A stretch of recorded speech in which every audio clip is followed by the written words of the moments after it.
Welcome to Live Daf, your online Daf Yomi Shir. Shalom and welcome back to today's Daf, which is Pesachim Daf Nun Zayin. We learned in yesterday's Daf regarding the Anshe Yerichai, who would allot payah for the aniyim, even from vegetables, from yerakos, which are really patur from payah.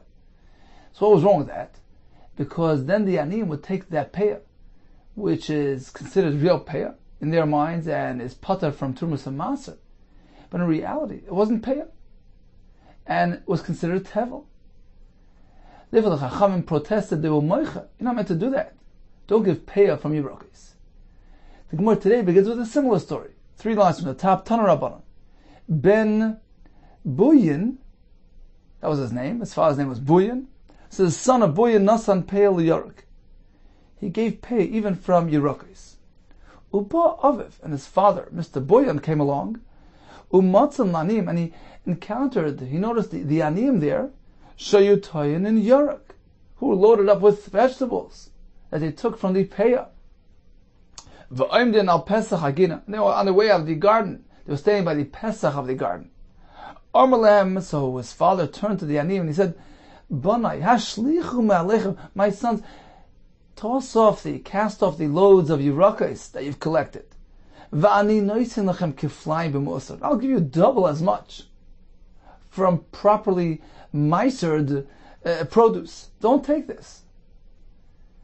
And he continued, Lo mipnei she'enai tzara. Not because I can't forgive you, I'm stingy.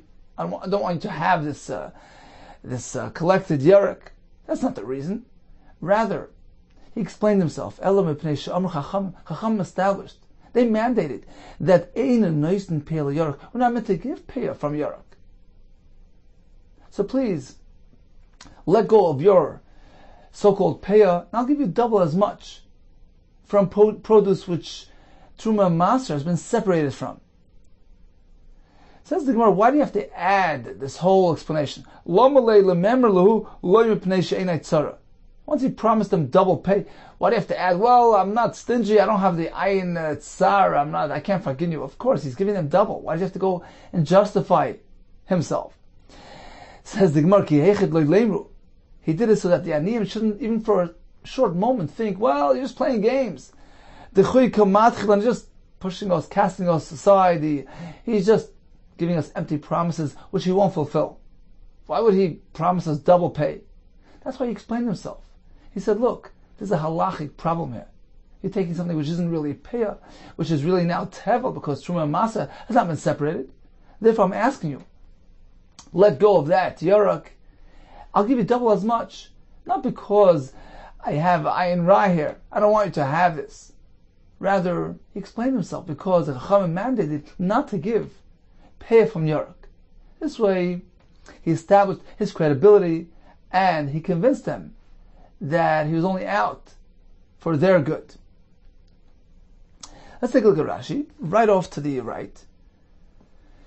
Ben Boyan, Shem Aviv, his father's name was Boyan, who came by and he saw the aniyim collecting the payah from the Yorek, and he promised them double if they let go. Kiflaim b'mosar garsinan. Ani etan lachem. Kiflaim she'ish lachem. I'll give you double, as much as you have. She'ish lachem achshav. Payah. Etan lachem chulim u'sukana musar. I'll give you proper chulim. And he explained that the Chachamim said, Ein noisin payah l'Yorek. Why? Mishum temafka le'mimasar. Because he's sidestepping the maser obligation. Because if it's real payah, yeah, it's patur from maser.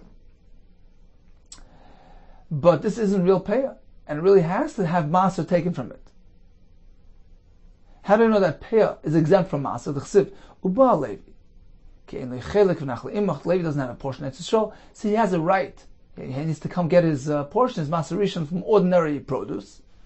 And we learn from this that the chiyuv to give the maser only applies to something which grew from a plot of land, from something which belongs to a specific farmer. So we say, well, the Levi doesn't have a portion, so he can come have rights to take his chelik. Yeah, something which the Levi does not have a part in. then from that you have to take off maser. Yotza pay as opposed to pay sheishlei nachli imcha. He has full rights in this portion, in this produce. The hefker ninu, because pay is hefker. So when it comes to hefker, you don't have to give a specific separate portion for the Levi or for the Kohen for that matter. It's part of from Truma Maser. As Rashi v'chein b'shvius. Likewise, anything that grows on shvius is part of from Truma Maser. Why? The hefker part of a maser. Ordinary hefker is part of a maser. Chsiv v'achlu evyoini amcha. This is regarding shvius fruit. V'yisram teichal chayes hasada. And we learn like this: Ma chaya echeles upturban maser. Just as an animal can eat without maser, af evyoinim turban maser. Likewise, poor people who eat the shvius produce are part of from maser. As Rashi explains, because it's hefker, and we learn from here that hefker is part of from maser. So again, he was concerned that they weren't going to maser the payah that they're getting, because payah is generally part of from maser, but in reality it wasn't payah. So he says, I'll give you double, just let go of this yarek. But he added a clause. He says, look, my ayin is not tsar. It's not that I'm stingy. I don't want you to have this. Why do you have to add that? He's giving them double. They see themselves. It's not coming from ayin tsar. Look, he's being very generous and gracious. The answer is that even for a short moment, we don't want them to have the wrong impression. They shouldn't even think he's just pushing us, casting us aside. He's not going to fulfill his word. He's not going to give us anything. Why would he? Why would he? Why in the world would he do this? This type of deal, take this and give us back double. Therefore, he sought to explain to them the reason, the basis for this unusual deal that he's striking with them. And the reason is because the Chacham don't want us to do pay from Yarok. I'm concerned about that, and therefore I'll take what you have. I'll give you back double. The interesting Taisa has a kasha. He says, big deal. So let the pay that they're taking be part of from Maser. Although it's not payah, but it's hefker. The owner was mafkir. Hefker, in any case, is part of from Maser. Rashi just had a pasuk. The hefker is part of a Maser. So true, it's not legally payah, but it's hefker. So in any case, there's no need to take up the Truma Maser. Teza has two terutzim. First thing Teza says, because according to Beis Hillel, mentioned in Maseches Payah, it is only considered hefker if he allows it to be consumed by poor and wealthy people alike. It has to be hefker la'anim and la'ashirim, like Shemitah. Shemitah is the source root for the concept of hefker. So just as Shemitah is hefker la'anim v'la'ashirim, and that's why it's pata from Trumas HaMaser, therefore, according to Beis Hillel, you can't make hefker. It's not hefker unless it's hefker for everybody. So this payah was not hefker la'ashirim. He only allowed it for the aniyim. Therefore, Taisa says it's not considered hefker. It's on account of hefker. It can't be pata from Masa. It's not hefker. And payah it isn't. So that creates a concern. Number two, says Taisa, even according to Beis Shammai, who hold that hefker la'aniyim is hefker, but here it was hefker b'tos. He didn't mean to make it hefker. He thought that there's a chiv payah. So he left it out for the aniyim. But if it's not payah, then it's not hefker either. Therefore, min hadin, it was chayiv and truma maser. And therefore, there's a concern here. Continues the Gemara. Tan Rabbanon, Bori Shoina, initially, Hayumanichen Oiros Kachim, they would leave the hides of the karbanis. Rashi says the oil of the oila, the chatas, the asham. We know the skin of those karbanis are granted to the kohanim. So where in the Beis Hamikdash would they leave the oiros? Belishkas Beis HaParva, in this room called Beis HaParva.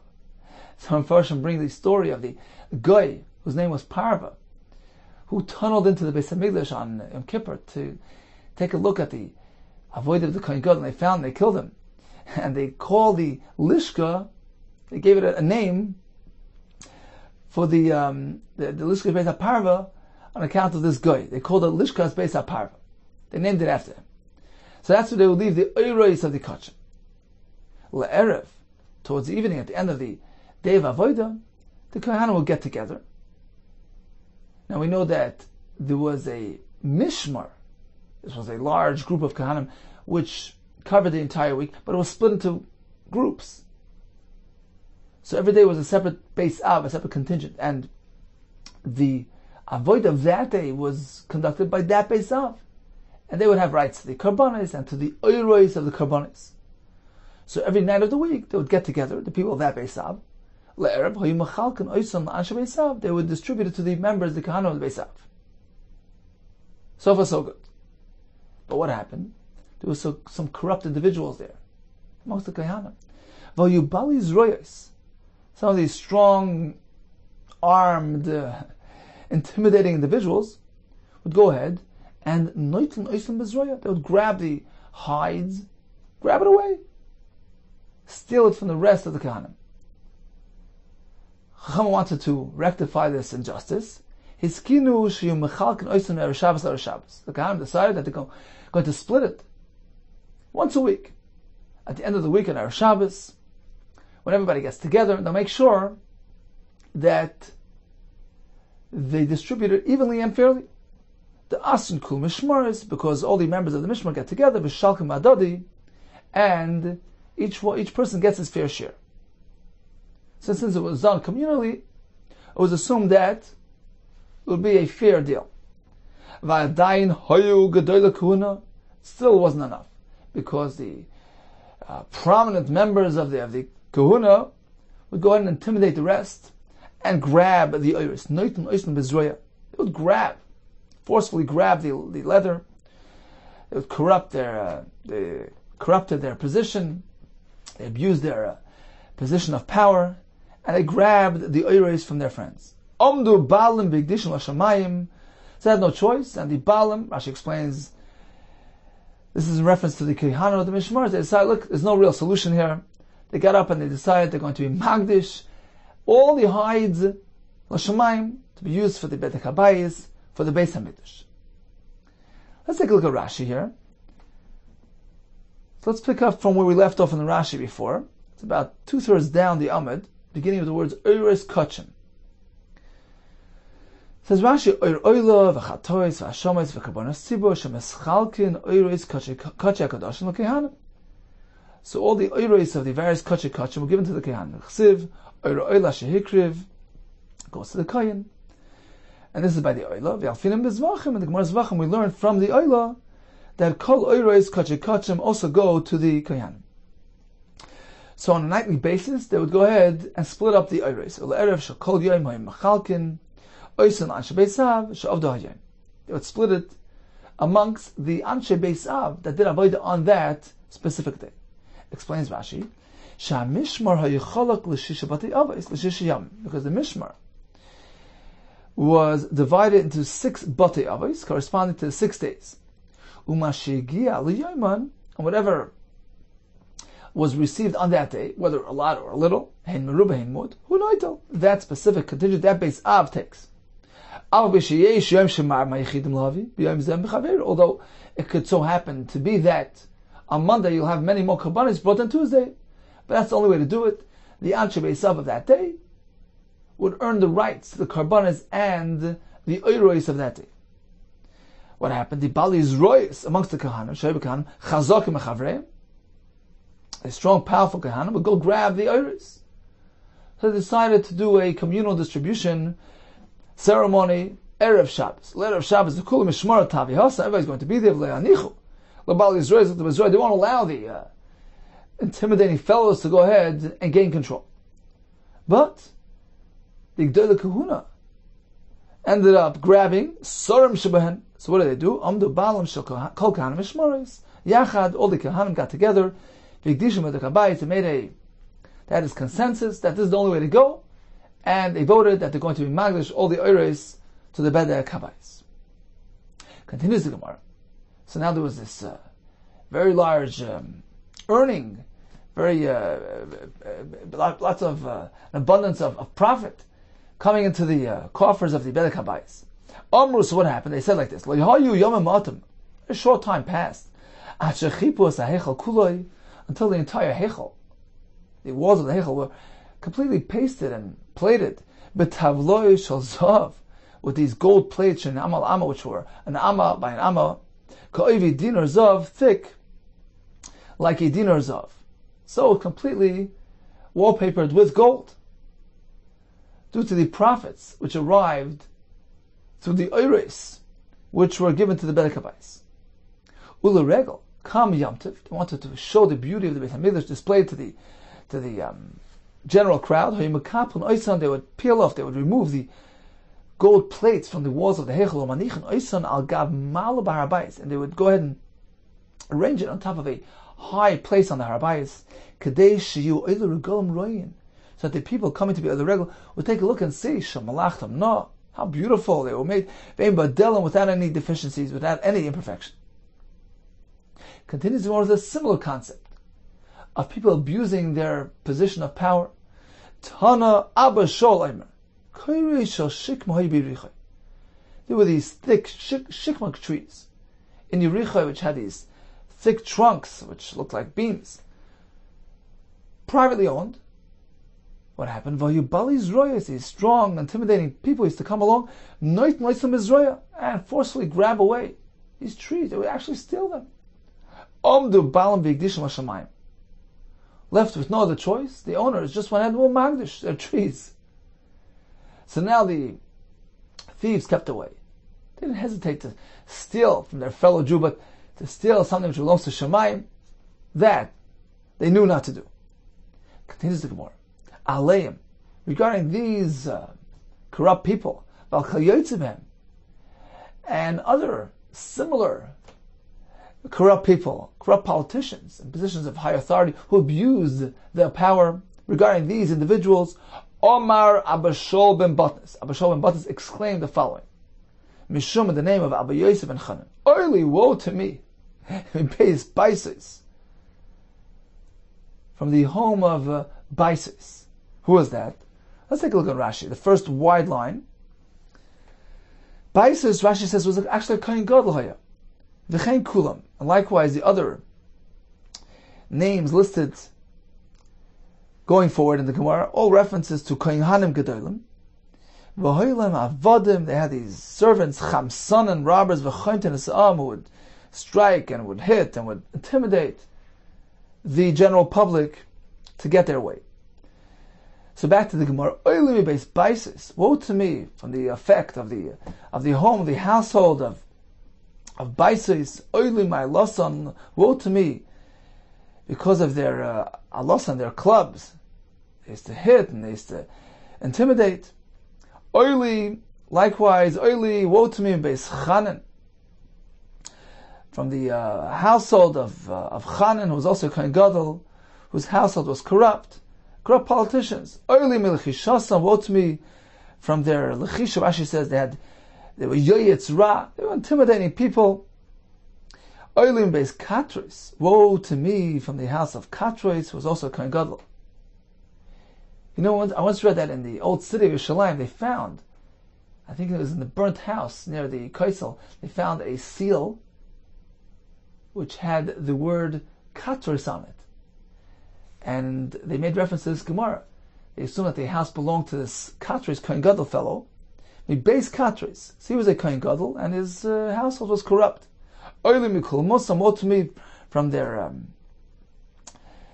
kulmus is their quill. They had literary abilities, talents, and they used it to corrupt and to intimidate and to abuse their position of power. Oily beis Yishmael ben Piachi. Likewise, regarding the home of Yishmael ben Piachi, oily me egreifan, egreif is a fist. From their violence, their forcefulness. Explains the Gemara, Shem Kahanim Gedolim. All these individuals were Kahanim Gedolim.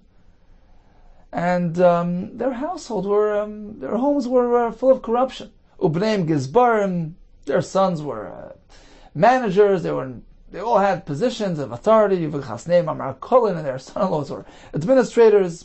Vavdeyan, and their servants, Choyftenas Am Maklis, would hit the Am with their sticks. They would intimidate and control. So the concept of corrupt politicians, didn't begin today. It's an age-old phenomenon. Tana Rabbanan, Arba Tzvachis, Safcha Azara, the Azara, called out 4 callings, 4 times. Twice to invite, to bring in was something good, and twice to reject and to kick out somebody who didn't belong there. Rishona, the first one, was Tzumika B'nei Eli. B'nei Eli, Chafni and Pinchas, who were corrupt. Leave the Azara, you don't belong here. Shetimu Heichel Hashem. V'oi Tzvacha, another crying out of the Azara was, Tzei Mikan, leave. Yisachar Ish Kvar Bar Koi. He was a Kohen Gadol. Leave the premises of the Beis HaMikdash. Shemachabdes Atzmai. He's so busy with his own honor. Umachalel Kachei Shamayim. He degrades. He's Machal Kachei Shamayim. What would he do? Davakarach Yadei B'Shiroi. He would wrap his hands with some materials, some type of glove. V'avad Avodah. And he would do the Avodah. So he would protect himself from actually directly engaging with the Karbonis, to keep himself from getting sullied and dirty. So he was worried about his own honor, his own kavod. And by doing so, he degraded, he was mevazeh the avodah. V'oid, safcha azara. The azara called out another time. This time was actually something good. Sush armor, sheikh, open up your gates, v'yikonis, yishmol and piachi. Shimon Piach was a Kohen Gadol. Actually, it was mentioned earlier. And not really in a good light. But Rashi says that he himself was a kasha, he was a tzaddik.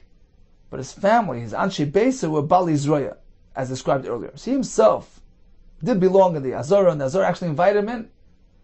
So come here, Yishmael ben Piachi, Talmido shel Pinchas. The Talmud of Pinchas. Pinchas ben Elazar, Kohen Gadol. So he's an example of a true tzaddik Kohen Gadol, and that's why we relate to him as the Talmud of Pinchas, going in his footsteps, following in his ways. Come inside, v'yishamish b'kuna gedola, and serve in the kuna gedola. And finally, we have a 4th one, v'oid tzavcha azara. The Azara called out, sushar m'sheichem. Once again, open up the doors.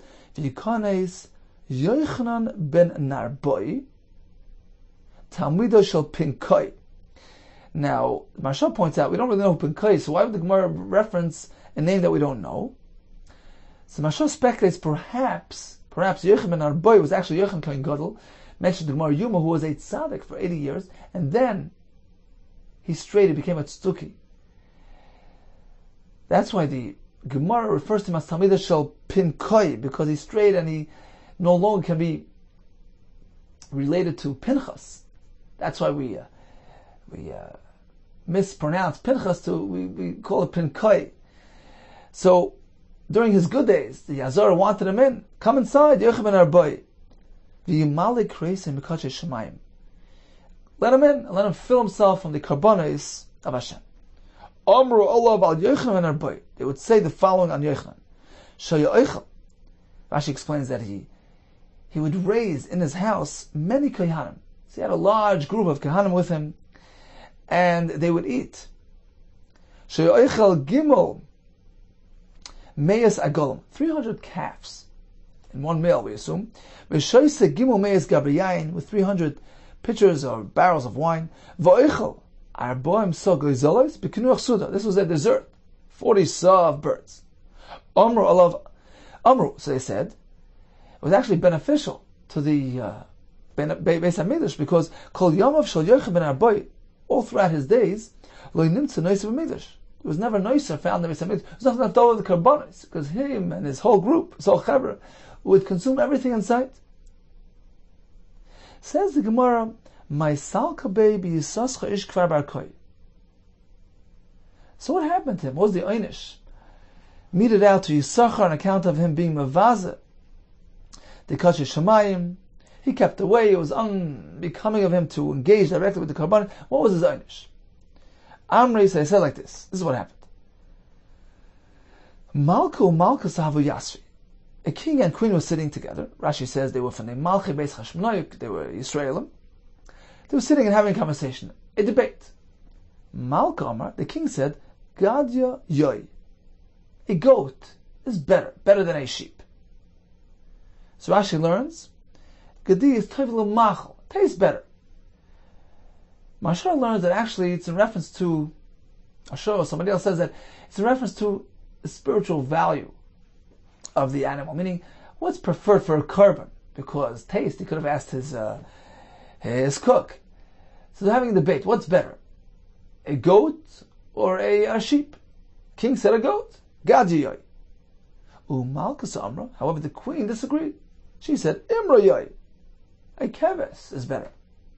Amru, they had to resolve. So they said, look, who's going to resolve this debate? Man Muchach, who's going to prove it? Kohen Gadol. Let's go ask the Kohen Gadol. He's very familiar with animals. The Kamasa Karbanis Kol Yoma. He's involved in Karbanis every day. Let's go ask. So who was the Kohen Gadol at that time? It was this fellow Yisaschar Ish Kvar Bakoy. So they asked, they posed the question to him. Which one's better, the Gdi or the Keves? Asai, so he came along, and he negated the whole discussion. He says, well, Achre Biyade, he waved with his hand in a Lashon Tzchaik, Rashi says, in a degrading manner. What kind of question is this? Igad Yoy, how can you say that a goat's preferred? Igad Yoy, if that's the case, that a goat's better, then why isn't it used for the carbon tamid? Why do we use a keves? Yes, it should be used for the carbon tamid. It's pretty clear and obvious that a keves is better. So now the king was very insulted. Not only didn't he agree with him, but he negated his position, his opinion altogether. Omar Malchus, the king exclaimed, the Malchus didn't have any aim, any fear for the king, no honor, no respect, no aim. Nifsukul Yimina, they should remove his right hand. Yoav Sheikhad.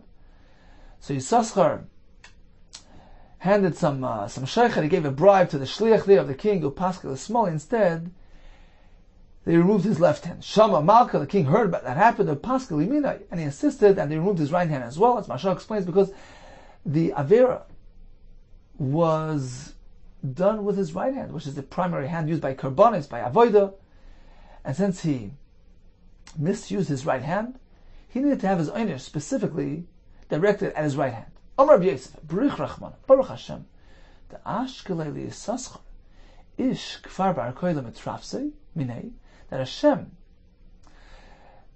applied the einish, the retribution, to Yisaschar in this world, B'haya Alma in this world. This way, he was clean for Olam Haba.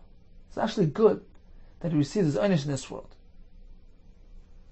So the Ashkeli means he carried, he absorbed, he experienced, experienced his mitrafse, his einish in this world.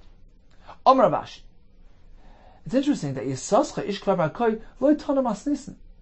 He wasn't even familiar with the Mishnah, which would have given him proper resolution to this question. Would have showed him that actually it's not so.